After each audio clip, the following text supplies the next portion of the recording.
ব্যথা বেদনার পরে ফিরে আসনি তুমি আপন ঘরে। দিনের আলো তুমি ছড়িয়ে দিতে ছেড়ে গেলে মদিনায় মক্কা ছেড়ে।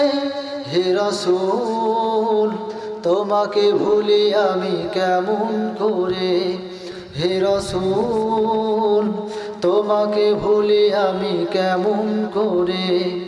খেয়ে না খেয়ে দিন প্রচারের কাজে নিজেকে দিয়েছ বিলিয়ে।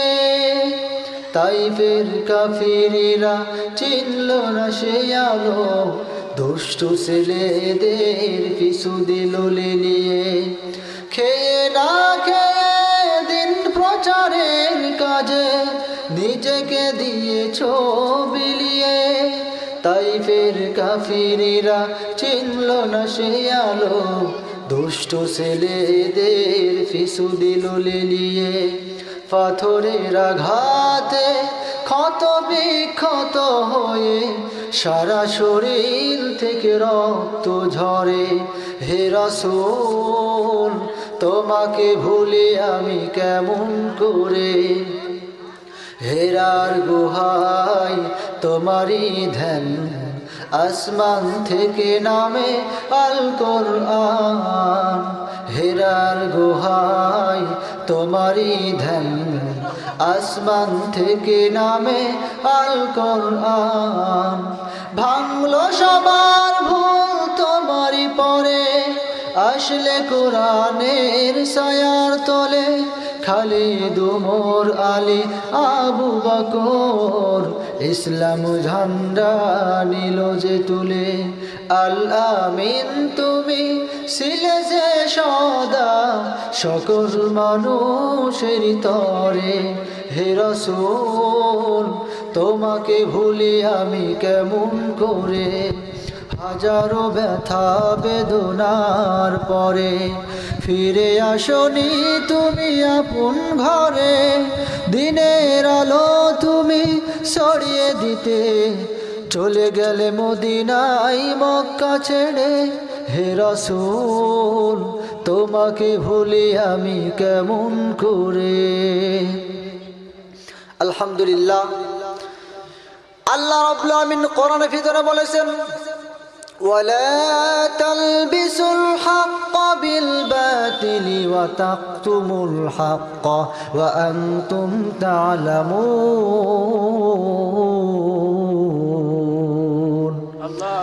আল্লাহ রাব্বুল আলামিন বিশ্বের মধ্যে সর্বশ্রেষ্ঠ গ্রন্থ হচ্ছে আল কোরআন।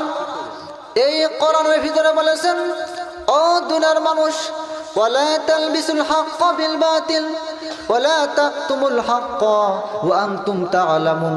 তোমরা জেনে শুনে সত্যকে মিথ্যার মধ্যে মিশ্রিত করিও না, আর মিথ্যাকে সত্যর মধ্যে তোমরা মিশ্রিত করো না। আর জেনে শুনে তোমরা সত্যকে কখনো গ্রহণ করো না।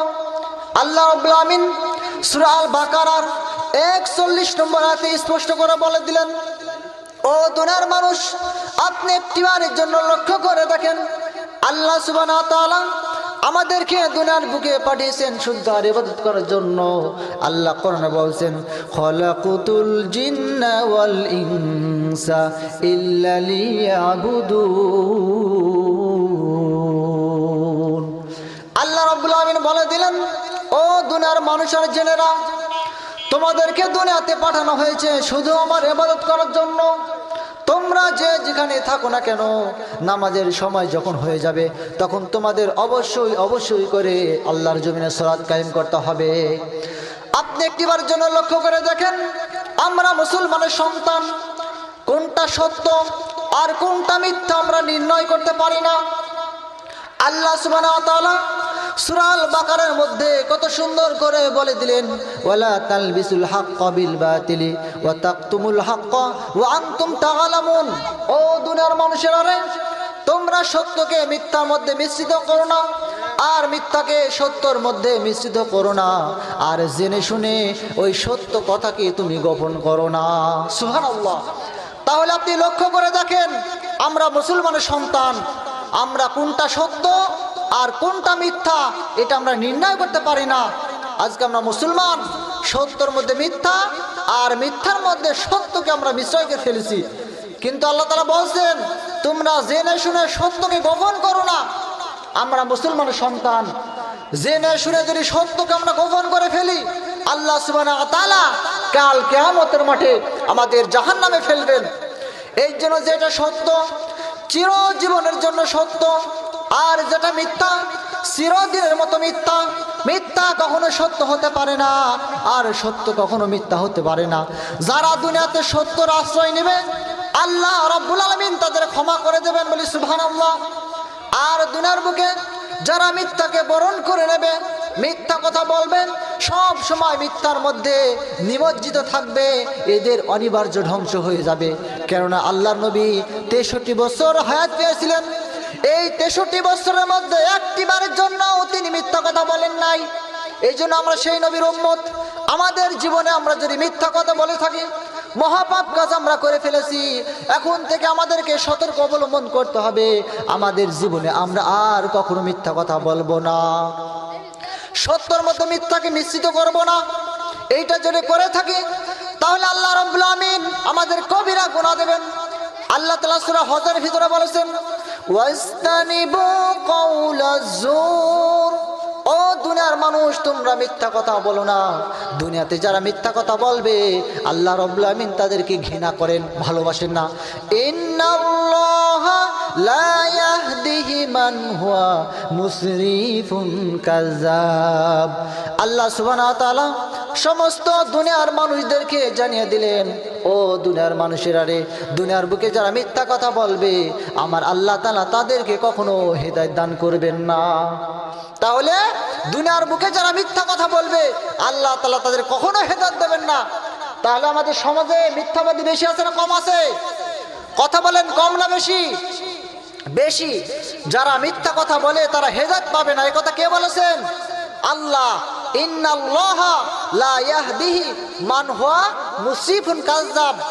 যারা দুনিয়াতে মিথ্যা কথা বলবে, আল্লাহ এই সমস্ত কওমকে, এই সমস্ত জাতিকে কখনো হেদায়েত দান করবেন না। পূর্বের দিকে আপনি লক্ষ্য করে দেখেন, ফেরাউনের দিকে আপনি লক্ষ্য করে দেখেন, নমরুদের কথা আপনি একটু চিন্তা করে দেখেন। তারা দুনিয়াতে এসেছিল, তারা সম্পদ পেয়ে, তারা নারী পেয়ে, গাড়ি বাড়ি পেয়ে তারা ব্যস্ত হয়ে পড়েছিল। তারা আল্লাহর কিতাবকে কখনো ভালোবাসে নাই, আল্লাহর নবীকে কখনো সাপোর্ট করে নাই। ইহুদি মুনাফিক বেঈমানরা তারা মৃত্যুবরণ করেছে লাঞ্ছনা নিয়ে, অপমানিত হয়ে। এই জন্য আল্লাহ রাব্বুল আলামিন আমাদের যে বিধিবিধান দিয়েছেন, অবশ্যই অবশ্যই করে সেই বিধিবিধান মেনে আল্লাহর জমিনে আমাদের চলাফেরা করতে হবে, বলি সুবহানাল্লাহ। তাহলে মিথ্যাকে আমাদের বর্জন করতে হবে। আমরা মুসলমানের সন্তান, মায়ের পেট থেকে আমরা দুনিয়াতে এসেছি, আমরা দুনিয়াতে বেঁচে থাকতে চাই। আল্লাহর কোরআনের কথা মানুষের দ্বারে দ্বারে গিয়ে পৌঁছে দেবো, বলেন ঠিক না বেঠিক? কোরআনের কথা হক কথা, কোরআনের কথা হক কথা। এই হক কথার মধ্যে তিতা আছে, সবার কলিজাই সহ্য করে না। হক কথা আপনি যদি সমাজে বলেন, আপনার মসজিদে বলেন, মাদ্রাসায় বলেন, যেখানে বলেন না কেন, এই হক কথা বলার সাথে সাথে আপনার জেল হয়ে যাবে, ফাঁসি হয়ে যাবে, আপনার মঞ্চ থেকে ঘাড় ধাক্কা দিয়ে নামানো হবে। তাহলে আল্লাহ রাব্বুল আমিন বললেন, তোমরা মিথ্যা কথা বলো না। আজকে আপনি একটু লক্ষ্য করে দেখেন, বাংলাদেশের প্রত্যেকটা সেক্টরের মানুষ মিথ্যা কথার উপরে প্রতিষ্ঠিত আছে। আপনি সেখানে যাবেন, যাচাই বাছাই করে দেখবেন, মিথ্যার উপরে তারা প্রতিষ্ঠিত আছে, ঘুষের উপরে তারা প্রতিষ্ঠিত আছে, সুদের উপরে তারা প্রতিষ্ঠিত আছে। কিন্তু তারা একটিবারের জন্য চিন্তা করে দেখে নাই, আল্লাহ রাব্বুল আমিন আমাদেরকে দুনিয়ার বুকে পাঠিয়েছেন তার ইবাদত করার জন্য। আল্লাহর ইবাদত না করে আমরা শয়তানের ইবাদত দুনিয়াতে করে থাকি। এর জন্য মৃত্যুর পর কঠিন যন্ত্রণাদায়ক শাস্তি আল্লাহ তাআলা আমাদেরকে দিয়ে থাকবেন। আল্লাহ রাব্বুল আমিন মানুষদেরকে ডেকে ডেকে বলছেন, ও মুসলমান,